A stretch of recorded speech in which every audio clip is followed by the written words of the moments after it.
La Contrahistoria. Un programa presentado y dirigido por Fernando Díaz Villanueva.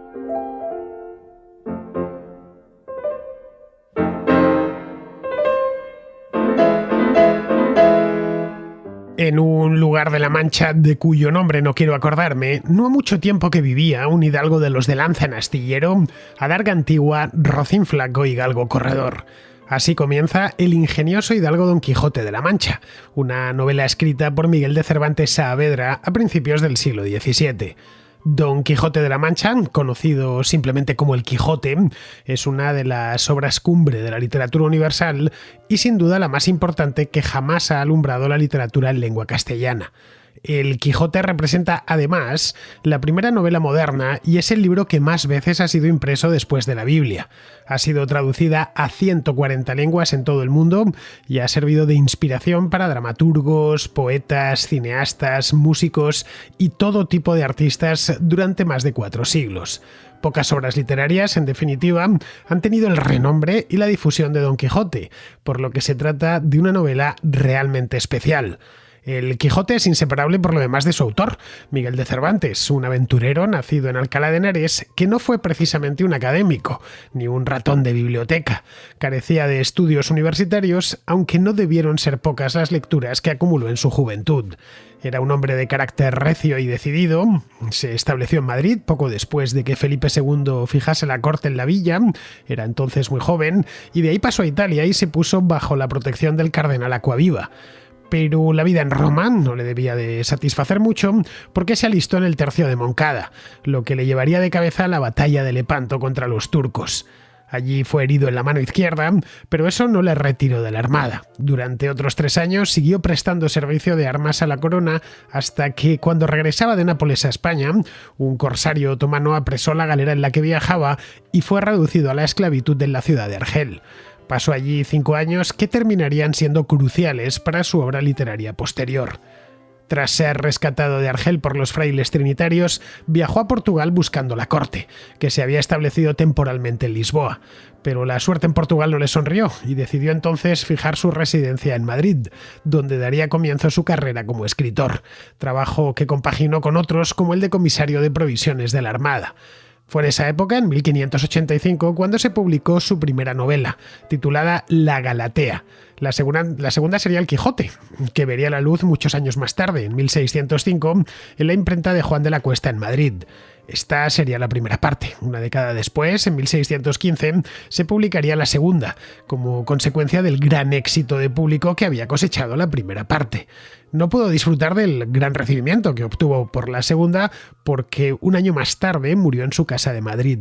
Pidió ser sepultado en el cercano convento de los Trinitarios en agradecimiento por haberle liberado del cautiverio en Argel unos años antes. Sus restos no se han encontrado, aunque deben seguir ahí. No lo sabemos a ciencia cierta porque ese convento fue creciendo con los años y sufrió muchas modificaciones.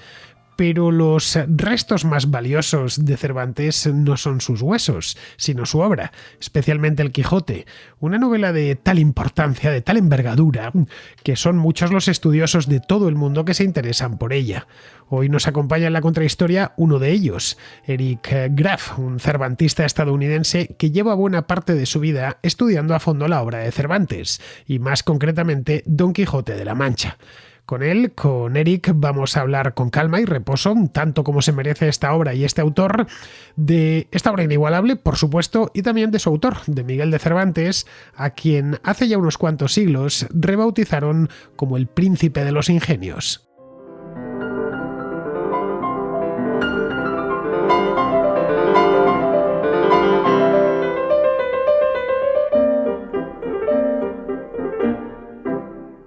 Tengo frente a mí a Eric Graf, a quien os acabo de presentar. Bueno, no os lo he presentado, simplemente os he dicho cómo se llama y que es un gran entendido del Quijote, de Don Quijote de la Mancha, el ingenioso hidalgo Don Quijote de la Mancha, que es la obra y el autor, Miguel de Cervantes, que vamos a ver hoy en la contrahistoria. Vamos a hacer un perfil de este personaje tan fundamental en la historia de la literatura española y diría más de la literatura universal.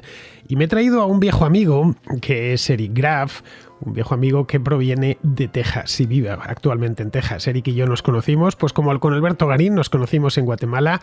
Él estaba allí preparando una gran historia para YouTube sobre el Cervantes y sobre todo sobre el Quijote. Y nada, pues nos hicimos amigos y está de visita en España, así que no he perdido la oportunidad de traerle para acá. Había pensado ya hace tiempo en la contrahistoria hacer algo sobre el Quijote y la verdad, teniendo a Eric, pues si uno tiene que esperar un año, espera un año. Muy buenas, Eric, ¿cómo estás? Muy bien. Bueno, Eric habla un español maravilloso, mejor que el mío. Y la pregunta que yo me hice cuando te conocí hace ya muchos años, Eric, y que creo que se van a hacer hoy los contraescuchas, que son los que están al otro lado, es cómo un tipo de nación Dallas que se crió en Houston y que no tiene ningún antepasado, no ya español, tampoco hispano, se pudo interesar por Don Quijote de la Mancha. Bueno, hombre, primero hay que interesarse en español. Si eres tejano es casi obligatorio. Es el otro idioma del lugar. Tenemos casi, creo que estamos rozando con 50% de la población hispana en Texas. Así que yo me acuerdo de una conversación con mi madre cuando le anuncié que iba a estudiar francés en el instituto. Y me dijo, mira, niño, tú puedes decidir lo que quieras con tal de que decidas bien. Y estudiar francés siéndote tejano no tiene sentido. Así que eso fue casi la única intervención que me hicieron mis padres en cuanto a mi educación, pero fue eso. Luego me acuerdo que fuimos a Argentina. En el instituto éramos los primeros gringos en la Argentina después de las Malvinas, ¿no? Y allí descubrí que podría, por ejemplo, pedirme un Big Mac en español y una coca y así me daba la confianza de que sí iba a poder sobrevivir, ¿no? en un contexto de hispanoparlantes. Y de ahí en adelante siempre he estudiado en la universidad, un curso sobre la literatura española. Me acuerdo un profesor especialista en Galdós, ¿no? Que siempre tenemos ese profesor que realmente nos cambió nos cambió la trayectoria, ¿no? De los estudios. Y luego en la escuela graduada de Virginia, que es un departamento español con bastante reputación, porque Jefferson era, y lo podemos considerar, uno de los primeros hispanistas norteamericanos. Porque Jefferson vio perfectamente, claramente, que Estados Unidos iba a lindar con un mundo hispanoparlante, o sea en Florida, o sea en la compra de Luisiana, ¿no? Pero Jefferson siempre estaba mirando hacia el futuro. Y ese departamento en la Universidad de Virginia tiene esa ventaja, ¿no? Siempre pueden citar al fundador y decir, mira, Jefferson decía que todo norteamericano con una gota de autoestima debería estudiar español, porque es el futuro. O sea, que a ti, Eric, lo que te llevó al Quijote fue la lengua española, no como Sigmund Freud hizo lo contrario. Lo que le llevó a la lengua española fue el Quijote. No le bastaba la edición en alemán y decidió aprender español, según cuentan, solo para leer el Quijote. Y tuvo que aprender español muy bien, porque el Quijote no es una obra sencilla de leer, al menos para los hispanohablantes actuales. Es una obra escrita hace ya más de 400 años, clara. Cualquier persona que tenga un dominio medianamente normal del castellano lo puede entender, salvo algunas palabras que se han dejado de usar. Hay versiones más actualizadas. Sí, el Trapiello es muy importante. La de Trapiello es importantísima, es un trabajo magnífico, pero vamos, que lo suyo es leerlo tal y como lo escribió Cervantes. Eso sí, va a hacer falta siempre y en toda circunstancia, pues tener a mano al menos el teléfono para buscar algunas palabras que no se entienden por desuso. Obviamente, pues han pasado muchos años, 400 años, pero sorprende lo actual, que es el castellano de Cervantes, a pesar de que se puso a escribir esta obra probablemente a finales del siglo XVI. La obra salió publicada por primera vez en 1605, así que debió escribirla pues a caballo entre los siglos XVI y XVII, pero aun con todas, sentarse, aparte de que es una obra muy larga, si tomamos las dos partes, sentarse a leerlo necesitas un nivel de español alto. Lo digo por si hay algún extranjero que está escuchando este programa y no es una obra fácil, aunque hay versiones mucho más reducidas. Creo que es más fácil que el Shakespeare en inglés. ¿Crees? O sea, sí. No te podría decir. Yo a Yo Shakespeare creo en que inglés nunca le leí. Bueno, en primer lugar, Shakespeare es poeta. Se está escribiendo en verso. Mucho más difícil desenredar lo que escribe Shakespeare que Cervantes. Cervantes intentó ser poeta también. Cervantes es una figura fascinante. Intentó ser poeta, bueno, fue novelista, pues el primer gran novelista, evidentemente. Intentó ser dramaturgo sin demasiado éxito, fue soldado de los tercios, fue cautivo en Argel, fue duelista y eso le costó una condena, fue recaudador de impuestos para la corona, hizo un poco de todo, pidió incluso un permiso para ir a las Indias que no le concedieron. Es decir, que hubo una serie de puntos en la vida de Cervantes, una vida que conocemos más o menos bien, para tratarse de una persona del siglo XVI, que no fue tampoco un gran aristócrata, él era un hidalgo, bueno, como el propio Alonso Quijano, como el Quijote, que no deja de ser un hidalgo. En cierta medida el Quijote tiene mucho de su autor. Es más, sin conocer la figura de Cervantes es imposible conocer Don Quijote. Tuvo una vida muy ajetreada, había nacido en Alcalá de Henares, que es una localidad cerca de Madrid. En aquel entonces podía decirse al revés, que Madrid era una localidad cerca de Alcalá de Henares, porque Alcalá de Henares tenía ya una universidad en 1547, que es cuando nació Cervantes. Pero luego, un poco más tarde, en 1561, Felipe II se trajo la corte a esta villa y desde entonces, pues, Alcalá de Henares ha vivido a la sombra de Madrid. Él murió ya en Madrid, estando la corte en la villa. La corte no se ha ido, por cierto, todavía sigue aquí y esperemos que siga mucho tiempo. Y sí, claro, todo lo que nos dure. Por eso decimos con tanto orgullo los madrileños villa y corte. Murió cerca de donde estamos haciendo este programa, bastante cerca, aproximadamente unos 500 metros. Así que estamos en la parte más cervantina de Madrid. Está enterrado, no se han encontrado sus huesos, a pesar de que se ha intentado hacerlo en el convento de los Trinitarios, que está muy cerquita de aquí. También la imprenta, la de Juan de la Cuesta. Yo creo que sí han descubierto. Sí, pero no quedó claro. En 2015 creo que se hizo aquello, pero no quedó claro. Si yo creo que encontraron la misma herida en el brazo izquierdo. Yo, por lo que leí en aquel entonces, encontraron un osario donde piensa que este convento de los Trinitarios se fue actualizando cuando enterraron allá a Cervantes en 1616, que es cuando murió. El convento era mucho más pequeño que ahora, fue creciendo conforme pasó el tiempo.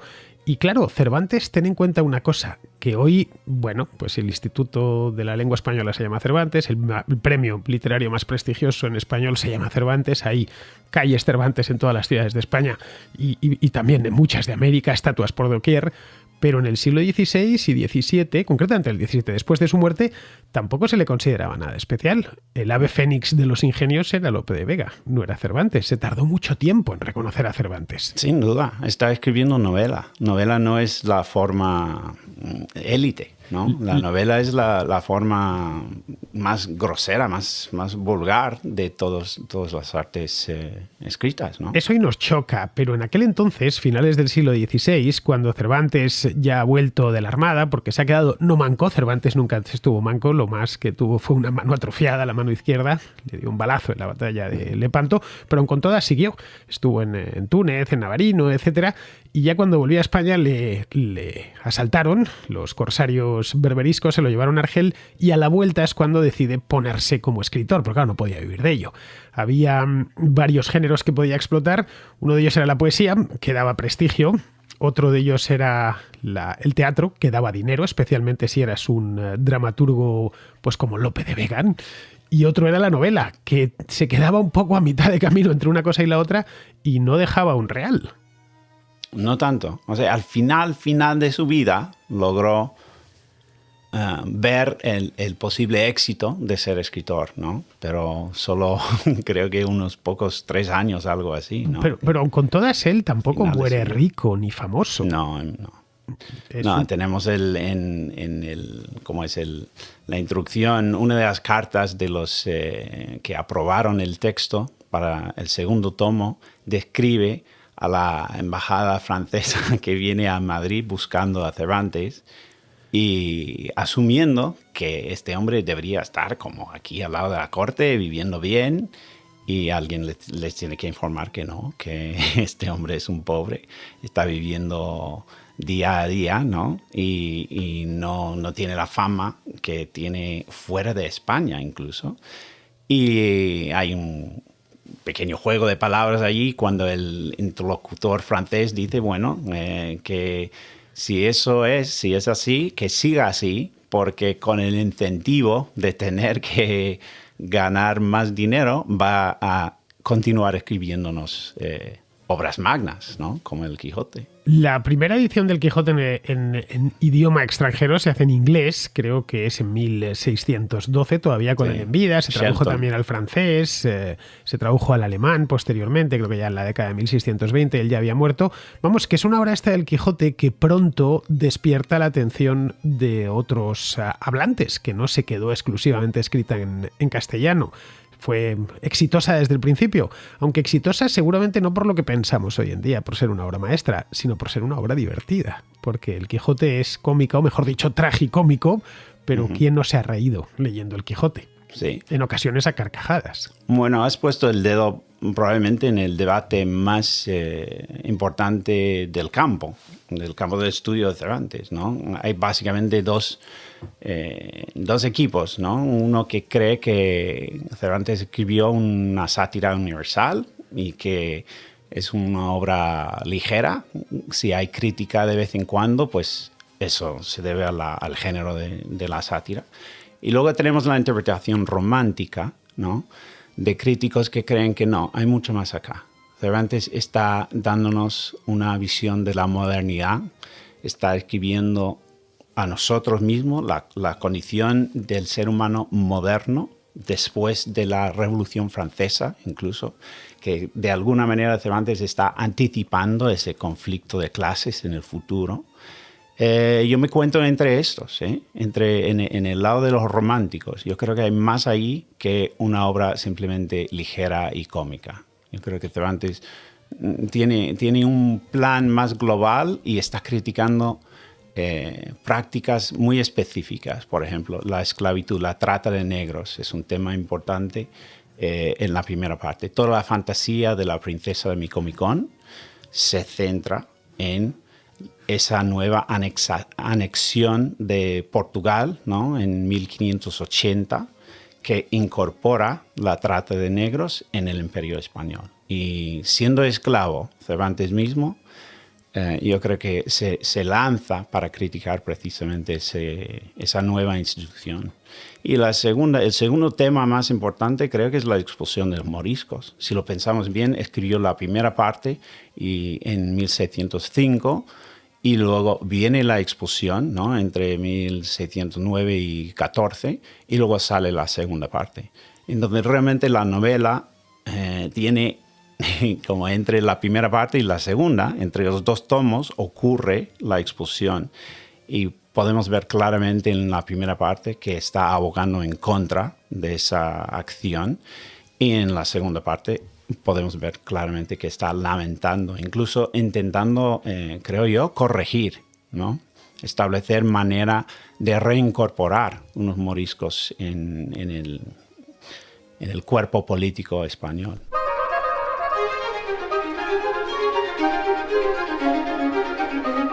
Bueno, es que el Quijote era un loco, pero también era un sabio, no lo olvidemos, tiene esa dimensión. El Quijote está lleno de buenas enseñanzas para la vida, no ya en aquel momento, sino 400 años después.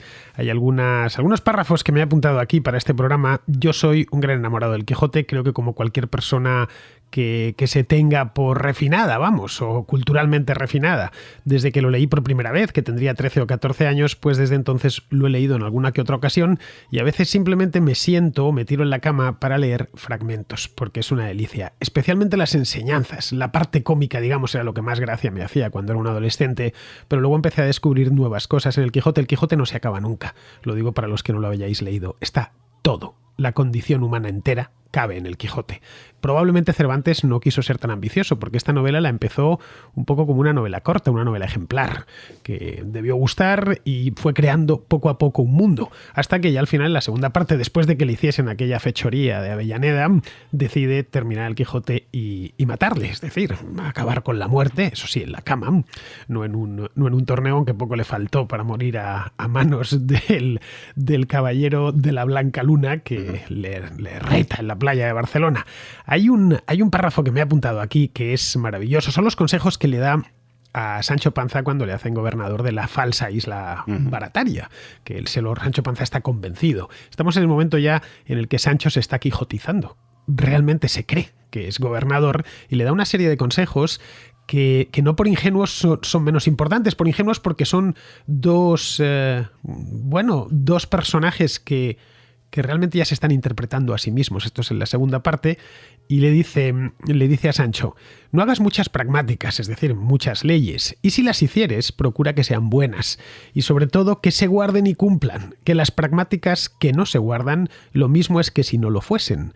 Antes dan a entender que el príncipe que tuvo discreción y autoridad para hacerlas, no tuvo valor para hacer que se guardasen, y las leyes que atemorizan y no se ejecutan vienen a ser como la viga, rey de las ranas, que al principio las espantó y con el tiempo la menospreciaron y se subieron sobre ella.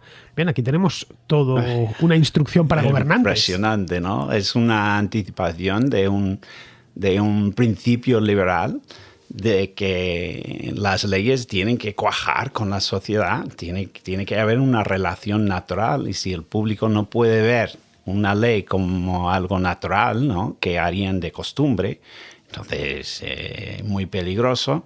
Vas a socavar la autoridad de la ley, vas a socavar en general el Estado de Derecho, ¿no? Esto es un consejo muy, muy moderno, muy... Bueno, lo que le está diciendo a Sancho ahí es: haz pocas leyes, pero que se cumplan. Ajá. Porque si haces muchas y no se cumplen, no sirve para nada. Desastre. Todo lo contrario, quedas desprestigiado. Sí, esto es de Tácito, ¿no? Creo que es la fuente, hay una fuente clásica que critica esa...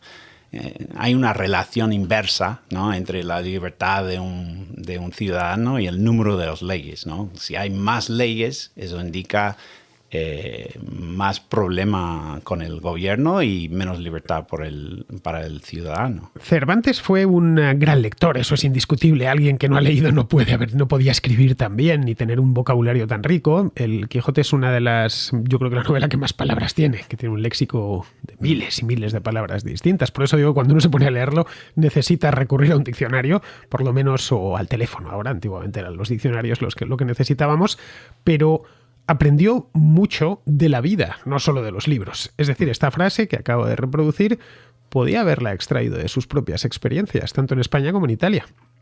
Sí. Ha visto a los poderosos de cerca. Sí, ha vivido con ellos, ha trabajado con ellos, ha trabajado para ellos. Incluso hay algo, creo yo, de una postura subversiva que puede adoptar alguien que ha sido recaudador de impuestos, ¿no? Hay una serie de revolucionarios en Francia y en Estados Unidos a finales del siglo XVIII que eran precisamente recaudadores de impuestos. O sea, esa gente a veces se transforma en los más sabios y los más revolucionarios, ¿no? Los capaces de criticar al Estado más que nadie, porque lo viven muy de cerca, ¿no? Él fue recaudador de impuestos. Más que recaudador de impuestos, fue comisario de la Armada, es decir, comisario de abastecimientos de la Armada. Él, cuando regresa del cautiverio en Argel, está pelado. Él había pasado ya 10 años fuera de España, primero porque se había ido a Roma con el cardenal Acquaviva, luego porque se enrola en los tercios, en el tercio de Moncada, tiene que combatir en Lepanto, etcétera. Le apresan los otomanos, se lo llevan a Argel, lo tienen allí, lo reducen a la esclavitud.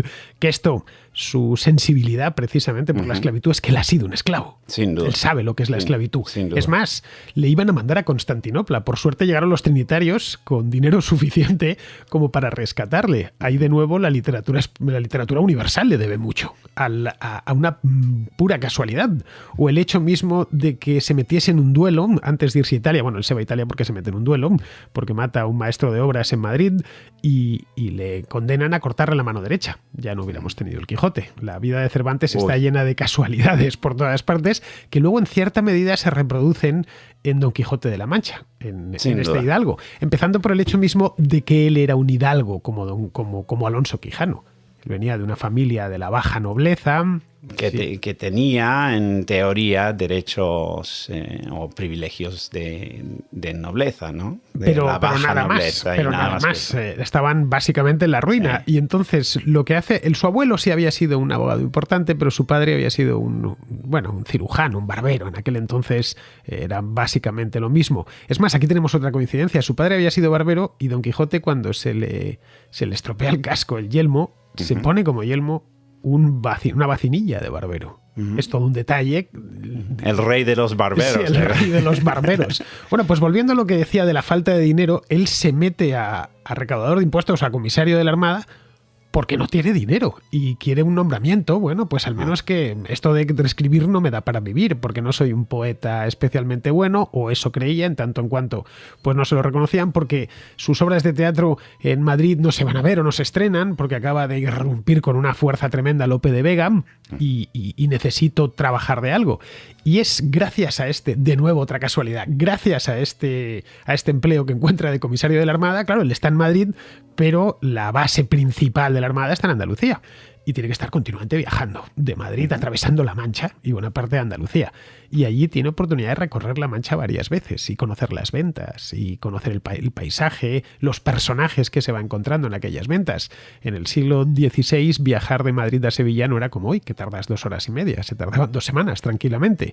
Y eso de nuevo le permite ir llenando el cerebro de información para luego volcarle en la obra.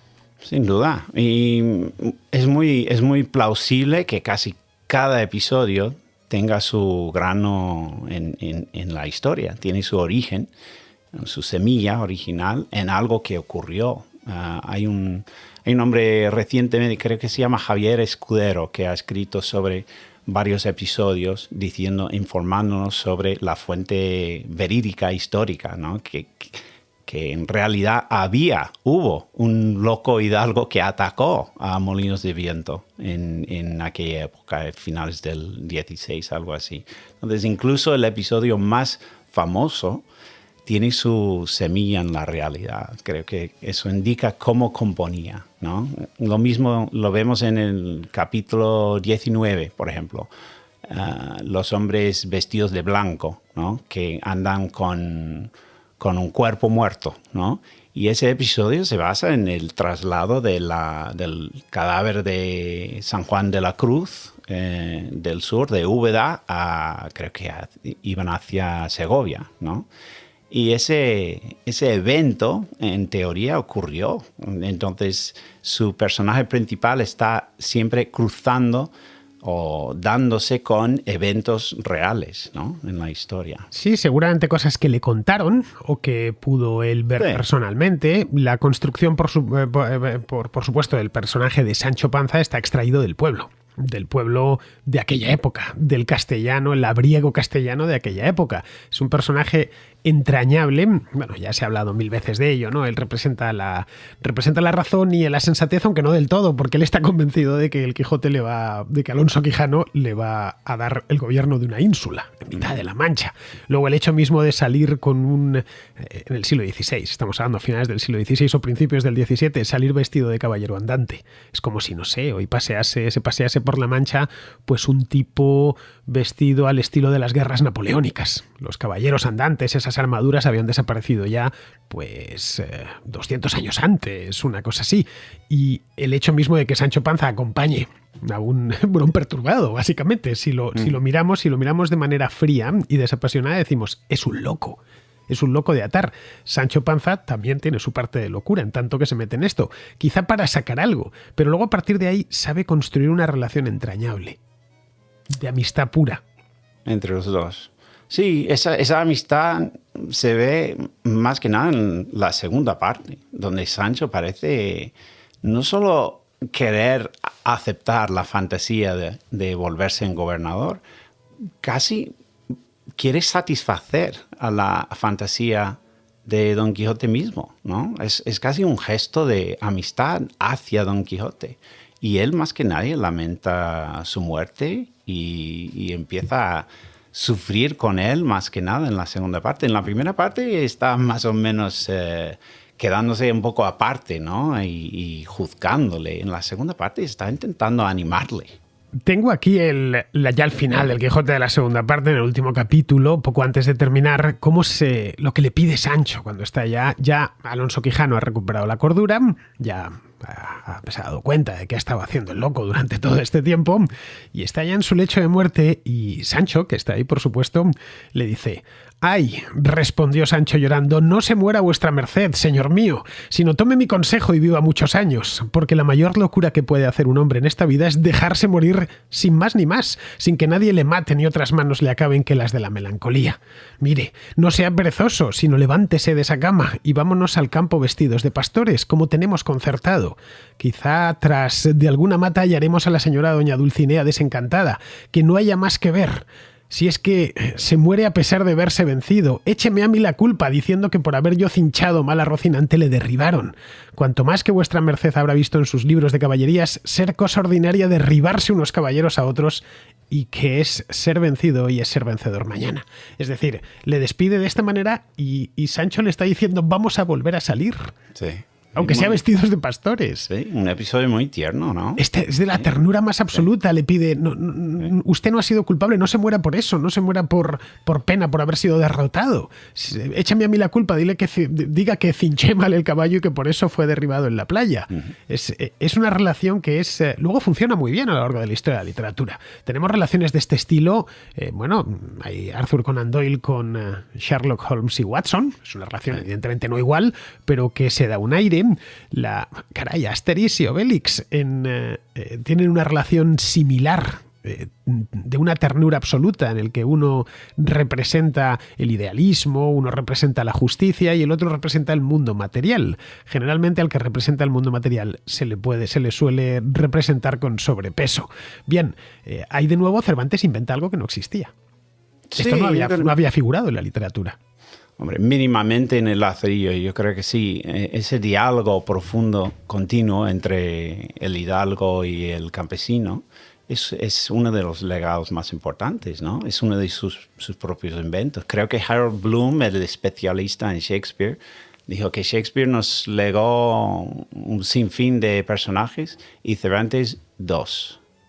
O sea, ese mutuo protagonismo que tenemos en la novela es muy original, es muy Cervantes.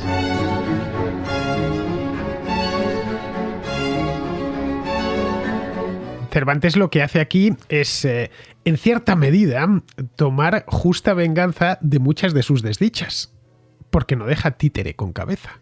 Hace un análisis de la sociedad española de la época de cirujano, con todas sus miserias, también con todas sus grandezas. Uh-huh. Es decir, en ese aspecto es muy innovador. Hace una novela social. Sí, una novela social basada en la sátira. Esto viene de Apuleyo, ¿no? El asno de oro. La sátira universal no excluye la posibilidad de una sátira más específica, ¿no? Yo leo la novela con un plan un poco más directo. Yo creo que está criticando a precisamente este tipo de aventurero agresivo, aristocrático. Está diciendo, mira, en parte somos todos esto, ¿no? Queremos, necesitamos un incentivo, un motivo para vivir, pero a la vez hay un exceso. Hay algo, le falta a Cervantes, le falta a Don Quijote la templanza en general. Y eso que dices de la cirugía, como relacionando el acto de escribir sátira con un tipo de tratamiento médico, ¿no? al público, al pueblo, lo podemos ver de manera muy interesante en la primera parte. O sea, incluso hay un acto de cirugía que crea la novela que tenemos. Como observaste muy bien al inicio, parece que tenía en mente escribir otra novela ejemplar, que iba a ser una cosa más corta, igual rozando con 20 capítulos de extensión. Y luego hay un momento cuando se enteró que tenía algo mucho más interesante y posible mucho más gordo, ¿no? Y eso se ve, por ejemplo, en el famoso, a final del capítulo 8, la famosa transición entre la batalla con el Vasco y luego el mercado de Toledo, donde descubre el manuscrito perdido, ¿no? Al final del capítulo 8 terminamos esa batalla entre Don Quijote y el Vasco. No tiene un fin, o sea, no se acaba. Tienen las espadas elevadas y están a punto de entrar en batalla, y luego el narrador interrumpe y nos dice, no sé qué pasó, he perdido aquí, quedó manco el texto, ¿no? Aquí, y luego nos cuenta cómo descubrió la continuación en el capítulo 9. Entonces parece que allí Cervantes abrió casi como cirujano, abrió su texto para insertar todos los episodios de la Sierra Morena, todas las novelas intercaladas del Capitán de Viedma, El Curioso Impertinente. Y luego en torno al capítulo 43, por allí, vemos donde sutura, ¿no?, la operación.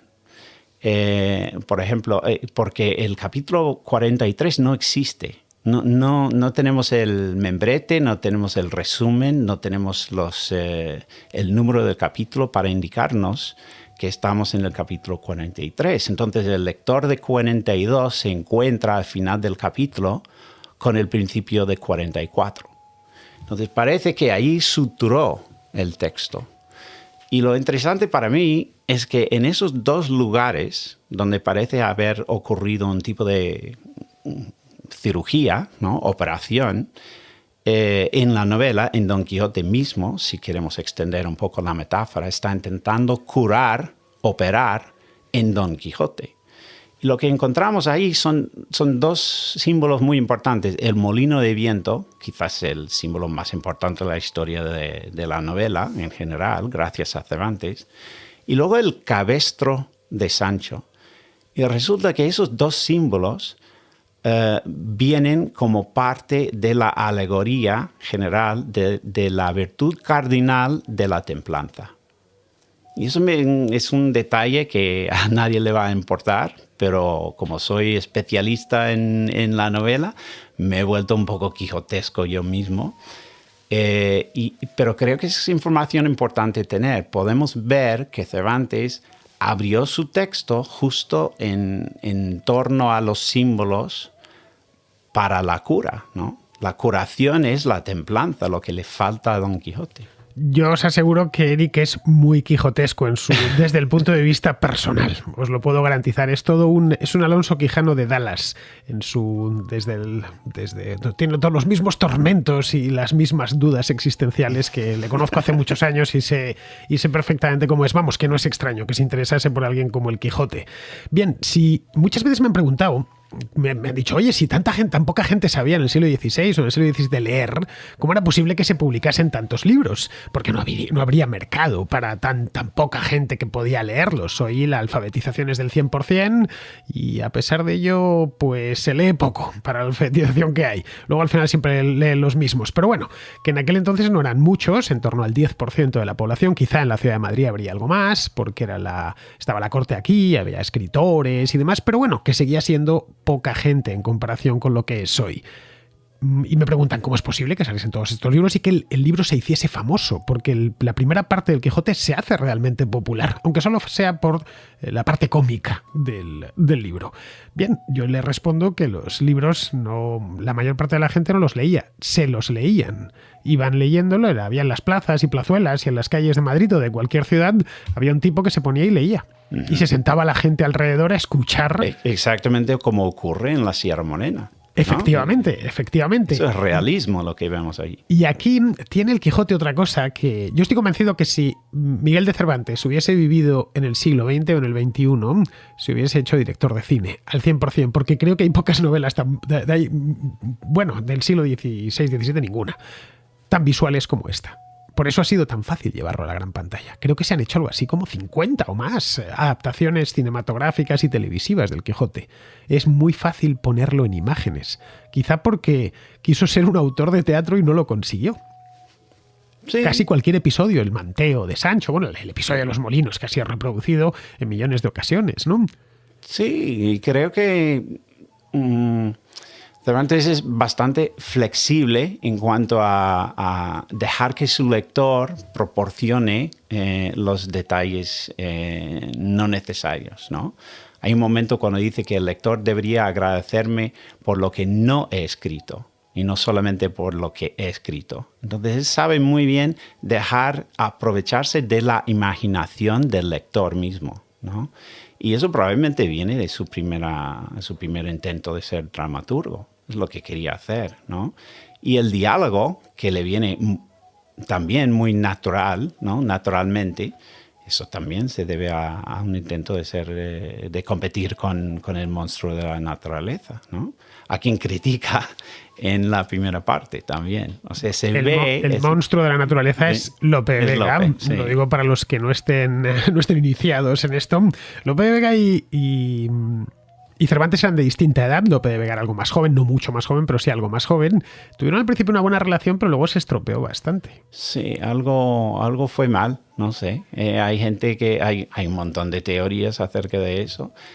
Parece que a Cervantes no le gustó tanto la afiliación con la Inquisición que realizó Lope, ¿no? Si leemos la primera parte como una crítica directa de la Inquisición, cuaja con su relación difícil con Lope a la vez, ¿no? Bueno, Lope de Vega, para entonces, para el año 1000, cuando sale el Quijote, la primera parte, 1605, ya es una celebridad absoluta. Mientras que no se podía decir lo mismo de Cervantes, que era conocido en cierta medida en Madrid, desde luego, había estrenado alguna cosilla, pero no era ni mucho menos, se le consideraba un fracasado. Tenía ya más de 50 años, porque es que es alguien que escribe su obra maestra como debe de ser, cuando ya ha pasado con mucho los 50. Y Lope de Vega, en cambio, había triunfado siendo todavía joven.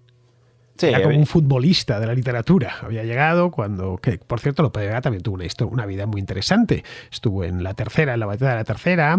Vamos, que son estos escritores que tuvieron que pasar, que el mundo les tuvo que pasar por encima. A mí por eso la figura de estos escritores del siglo de oro me gusta tanto. Cervantes, por supuesto, también Quevedo, Lope de Vega, casi cualquiera. Me encanta porque, aparte de leer, y leer es fundamental, vivieron. Esta idea de que un escritor solo tiene que leer es mentira. Un escritor tiene que vivir. A fin de cuentas, la literatura no es más que un reflejo de la vida. Y si no has vivido...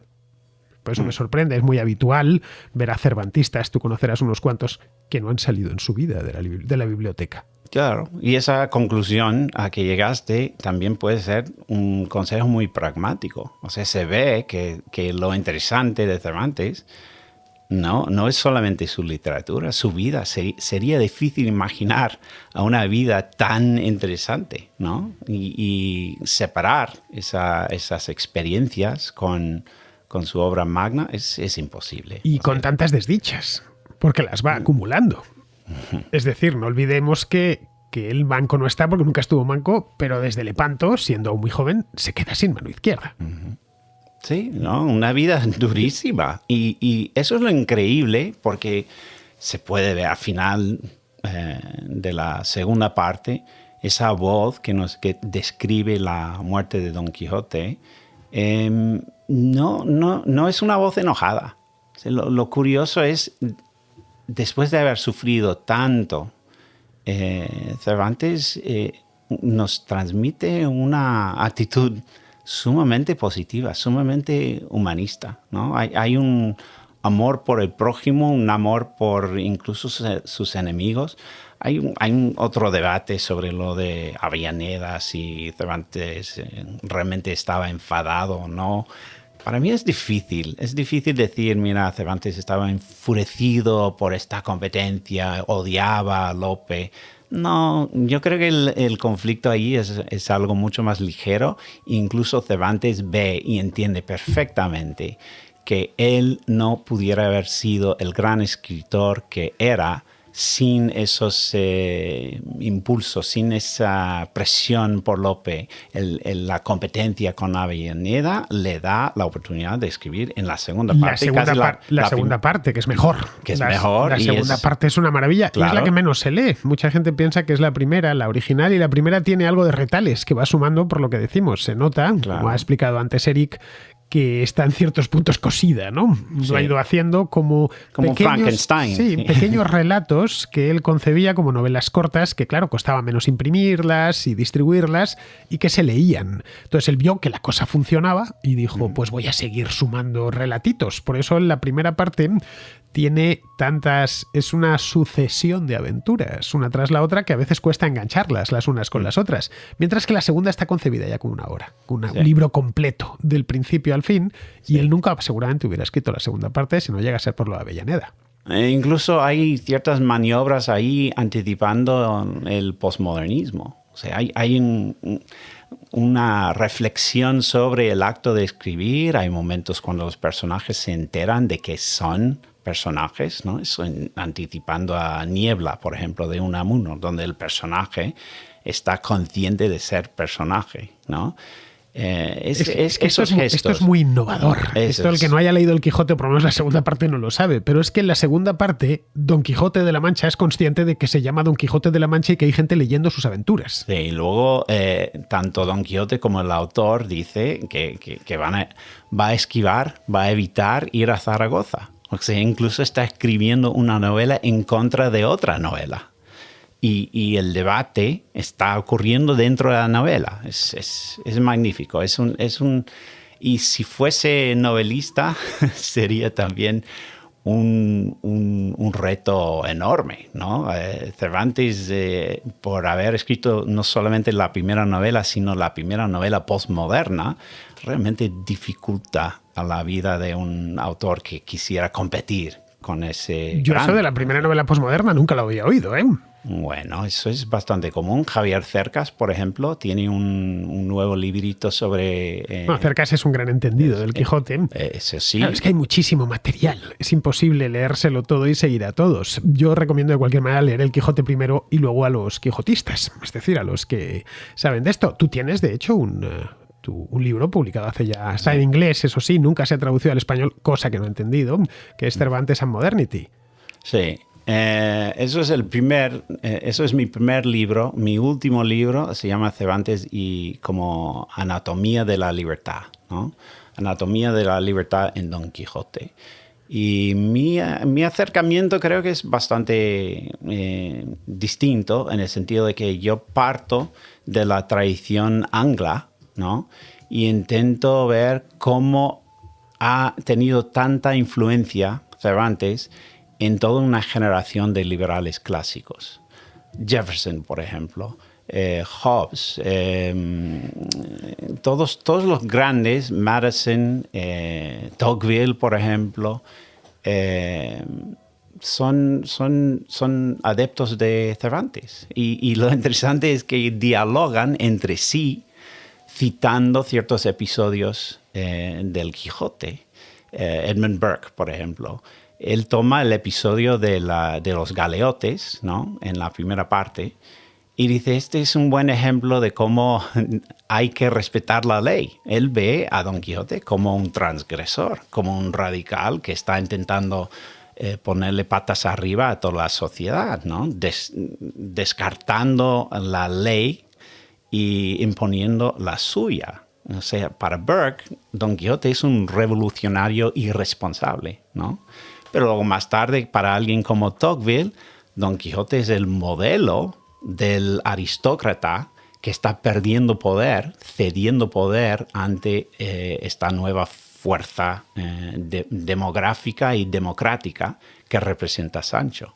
Lo interesante de Don Quijote no se limita a solamente la novela y tampoco a solamente Cervantes. O sea, su alcance, su influencia es enorme. Incluso en áreas de pensamiento no típicamente asociados con Cervantes.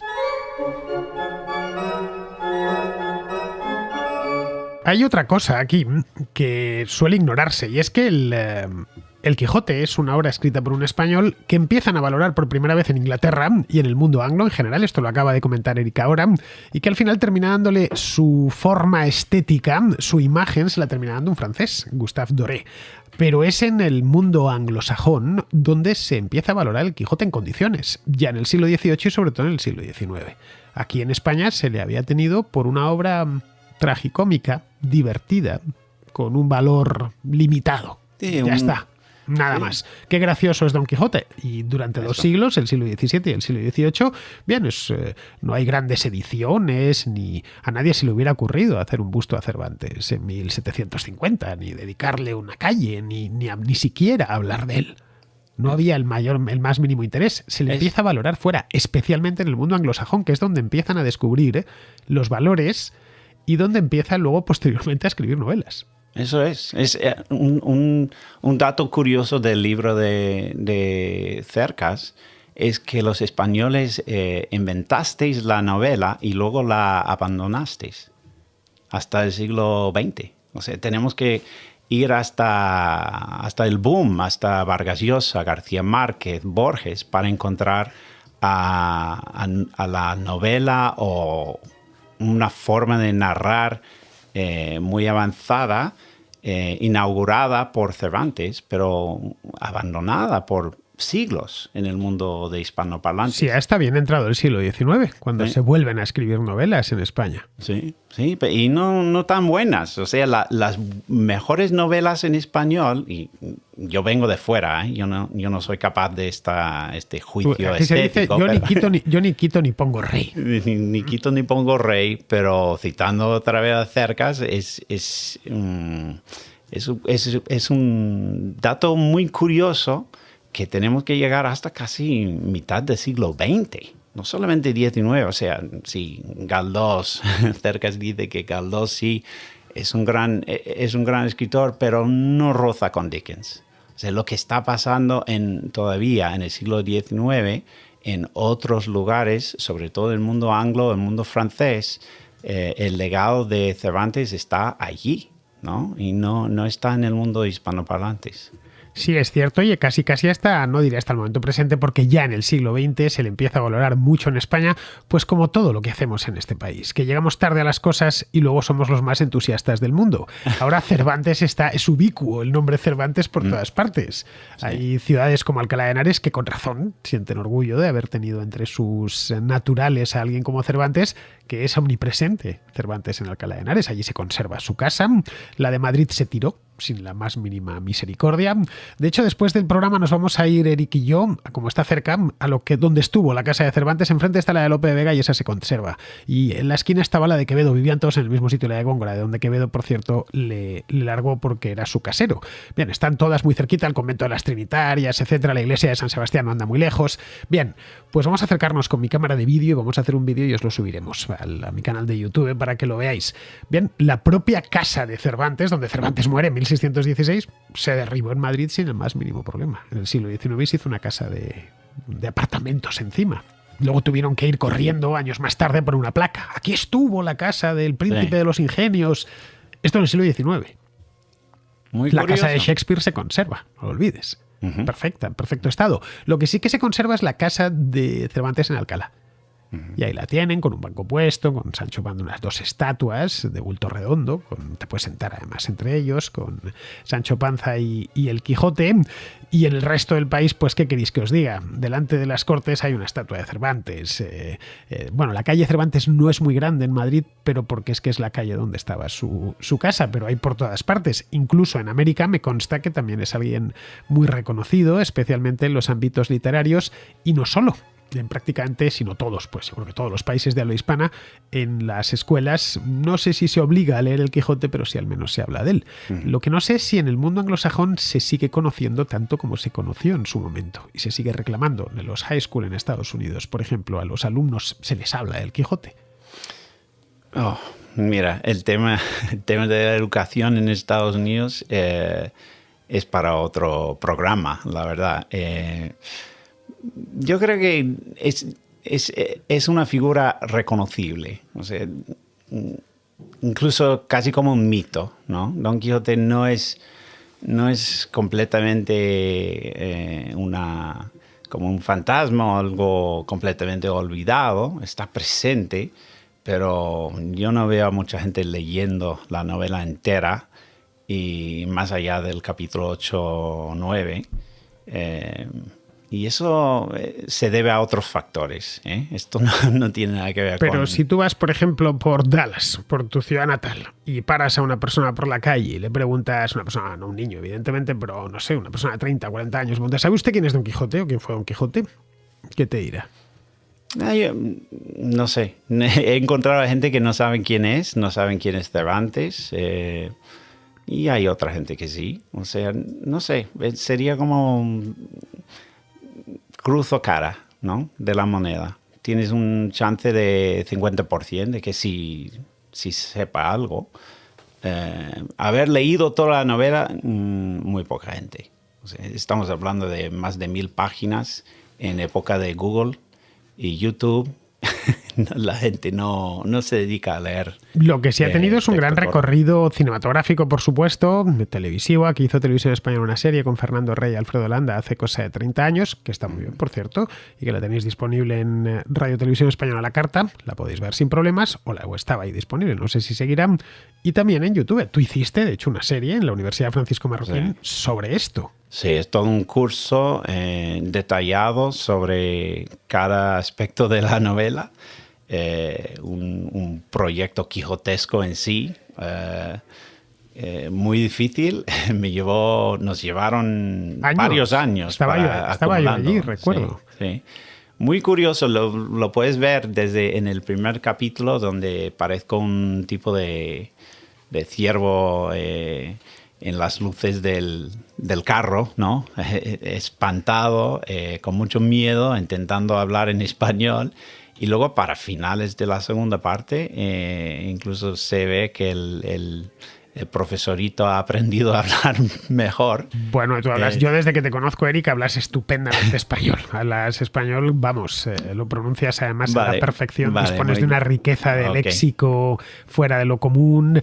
Es normal, yo me llevo el piropo. A donde iba es que la forma de nuestro programa sobre Don Quijote refleja un poco la realidad de Don Quijote también, ¿no? Tú lo acabas de decir, la segunda parte es una obra magnífica. Es la obra que anticipa a los mejores escritores del siglo XX, ¿no? En su visión de la realidad distorsionada, el conflicto de realidades poseídas por distintos personajes. Bueno, todo es que ya tiene Cervantes construido al personaje, tiene una buena parte hecha, tiene la primera parte hecha y aparte viene, yo creo que espoleado por lo de Avellaneda, que le ha debido doler muchísimo. Sí, pero incluso ve la oportunidad de meter la novela de Avellaneda dentro de su propia novela. Dentro de su propia novela, lo que demuestra que era un tipo realmente ingenioso en todos los aspectos. Sí, sin duda. El capítulo 10, por ejemplo, de la segunda parte, tú puedes ver a un escritor allí pensando en la forma, pensando en cómo innovar y cómo dejar su marca, ¿no? en la novela. En el capítulo 10, Sancho va buscando a Dulcinea, ¿no? en Toboso, y empieza a hablar consigo mismo dentro de su mente, y hay un diálogo interior de Sancho interrogándose a Sancho, interrogándose a sí mismo. ¿A dónde vas, Sancho? Bueno, yo voy por aquí buscando a la mujer más bella del mundo. Por cierto, ¿no estará buscando un asno, Sancho? Se pregunta. Eso alude a la desaparición del asno en la primera parte y todo el debate que resultó de eso, ¿no? Entre los lectores y toda la crítica que recibió Cervantes. Entonces Cervantes aprovecha de la crítica para crear materia postmoderna para su propia novela. Es increíble eso. Y él sabía perfectamente que estaba innovando, estaba escribiendo algo ya metanovela, ¿no? La pregunta es saber por qué innovó de esa manera, porque es que no era normal. A veces nos preguntamos cómo puede ser que una novela o un relato, porque empezó siendo una novela corta, cuyo objetivo es ridiculizar y advertir de los peligros de las novelas de caballería, como es El Quijote, pues ha podido llegar hasta nuestro tiempo, porque las novelas de caballería dejaron de leerse pues en el siglo XVII, en esa misma época, pero en cambio nos sigue llegando, y nos sigue llegando muchísimo. En este caso, yo creo que, no sé, realmente creo que él, no sé si era consciente de que estaba innovando, evidentemente tenía que serlo, no lo dejo por escrito, pero tenía que serlo, que estaba haciendo algo que no se hacía, y si se atrevía tanto, quizá era porque ya a esas alturas se veía cerca de la muerte, él estaba enfermo, tenía hidropesía, tenía también diabetes, según se ha podido saber posteriormente, y ya le daba todo igual. Le importaba poco la crítica, en una palabra. Le importaba poco la academia, le importaba poco lo que dijesen de él. Sí, pero podría haber muy fácilmente simplemente criticado a esa gente de manera vulgar, ¿no? Y en lugar de hacer eso, aprovechó la crítica para crear nuevas estructuras narrativas jamás vistos, ¿no? Eso indica a un hombre incentivado para innovar. Yo discrepo, ¿eh? Yo no estoy de acuerdo contigo. Yo creo que Cervantes tiene en mente competir con los grandes. Se veía como un tipo de Virgilio, un tipo de Homero moderno, escribiendo la primera épica de la burguesía, ¿no? Una épica modernizada, y estaba perfectamente consciente de su innovación y lo señala, se mete en su propia obra. O sea, en el capítulo 62, por ejemplo, cuando entra en la tienda de imprenta en Barcelona, ¿no? Y ahí vemos a Don Quijote encontrando precisamente la tecnología que le hizo posible, ¿no? Le hizo posible el éxito. Allí está conversando con un hombre que hace libros e incluso dándonos un tipo de repaso de obras magnas, que ahí señala a Ariosto como una influencia importante. Incluso menciona... Ariosto es el de Orlando Furioso. Sí. Es importante remarcarlo porque el Quijote tiene un episodio muy de Orlando Furioso. Varios. Sí, bueno, bastante, sí. Es una obra que pesa muchísimo. Sí. Orlando Furioso era una de esas novelas de caballería que estaban tan de modas, como Amadís de Gaula, bueno, todos estos grandes caballeros que nunca habían existido y que habitaban entre la realidad y la ficción, pero que los europeos de la época en buena medida se creían. Los españoles que llegaron a América como conquistadores eran lectores ávidos de esas novelas. Sí. Y están Santa Teresa misma. Sí, están convencidos de que realmente podrían encontrarse quizá un lugar desconocido, teniendo en cuenta que esas novelas de caballerías medievales, bueno, no tan medievales, que son contemporáneas al propio Cervantes, están ambientadas en lugares remotos, inexistentes, mágicos, que puede aparecer un dragón en cualquier momento y habrá que luchar contra él. Sí. Bien, contra eso se revela el Quijote, bueno, se revela Cervantes y pone a un lector de novelas de caballerías, pues que empieza a hacer el loco. Empieza a hacer el ridículo por ahí. Él está atado a la realidad, perfectamente atado a la realidad, porque a Cervantes no le ha quedado más remedio. Bueno, a donde iban, eso del capítulo 62 también menciona a su propio, al pintor, ¿cómo se llama? Jáuregui, creo. Jáuregui. Lo menciona en ese mismo capítulo. Entonces, en el capítulo 62 no solamente tenemos una crítica de obras de literatura, no solamente tenemos una crítica de la Inquisición, o sea, todo lo que asociamos con Cervantes está allí, y también señala a su retratista, ¿no? Al hombre que le pintó el retrato. Entonces, se inserta a sí mismo en ese capítulo.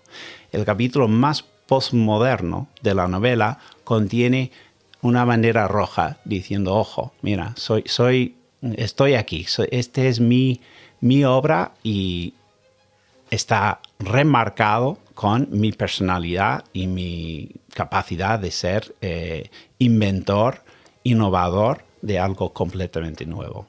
Bueno, vamos a ir terminando ya, Eric, porque llevamos más de una hora de programa, que es lo que dura aproximadamente la contrahistoria. Cuando meto contrasello, ya sabéis, los días que tengo invitado no hay contrasello, pues dura un poco más, pero no queremos disponer de más tiempo, de vuestro tiempo del que nos corresponde. Bastante agradecidos estamos con que nos deis una hora de vuestro tiempo, que seguro que es preciadísimo. He empezado el programa de hoy con una frase, ¿cómo empieza el Quijote? Bueno, pues voy a terminar, no como termina el Quijote, pero sí con su epitafio. El epitafio que, según cuenta Cervantes, se lo puso sobre la sepultura del Quijote, una de Alonso Quijano. Una vez ha muerto, se lo pone Sansón Carrasco, que era el bachiller de Salamanca. Dice: yace aquí el hidalgo fuerte, que a tanto extremo llegó de valiente, que se advierte que la muerte no triunfó de su vida con su muerte.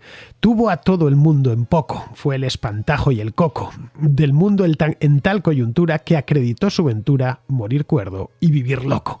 Es un epitafio bien bonito, ¿eh? Bien bonito. Todo en general es bonito. Además, a mí el castellano de aquella época me encanta. Me produce no solo el de Cervantes, también el de Quevedo, el de Lope, el de casi cualquier autor del siglo XVII. Me parece que es, y no os engaño, el idioma más bonito que ha perdido la mente humana, el castellano del siglo XVII. Solo escucharlo me hacen chispitas las neuronas de bonito y de las palabras y cómo se empleaba y todo. Bien, pues vamos a ir terminando, nos vamos a despedir ya. Yo, la verdad, Eric, te agradezco muchísimo que hayas venido hoy a acompañarnos. Ha sido todo un placer. Espero que para los contraescuchas también. Ha sido un honor. Muchas gracias. Bueno, a ver si vuelves por aquí, aunque yo me ha dicho que vaya a verle allá a Austin, así que quizá es posible, que está un poco lejos, pero vamos, quizá es posible que agarre el micrófono, la cámara de vídeo y en el momento menos pensado me vaya hasta Texas, si me dejan entrar, claro, que no lo sé, porque ahora ya sabes que esto de viajar se ha puesto imposible. Bueno, puedes volar a México y luego cruzar la frontera andando. Prefiero ir directamente. Si eso me dijo. Eric tiene un componente cachondo, un componente que es muy quijotesco y me dice hace unos meses, oye, ¿te vienes para acá? Digo que no puedo, que no hay aviones, que el vuelo a Dallas está cerrado. Tú te vienes a México. Te recojo en el Río Bravo, vamos. Y cruzas la frontera a pie, me tiro allí con los mojados, ¿no? Bueno, Eric, pues muchas gracias. Nosotros ya, por nuestra parte, terminamos.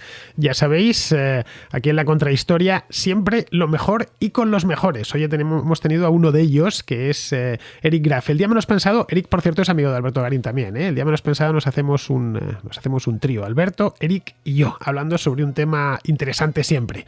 Bien, queridos amigos, pues con esto me despido de todos vosotros. Hasta la próxima Contrahistoria.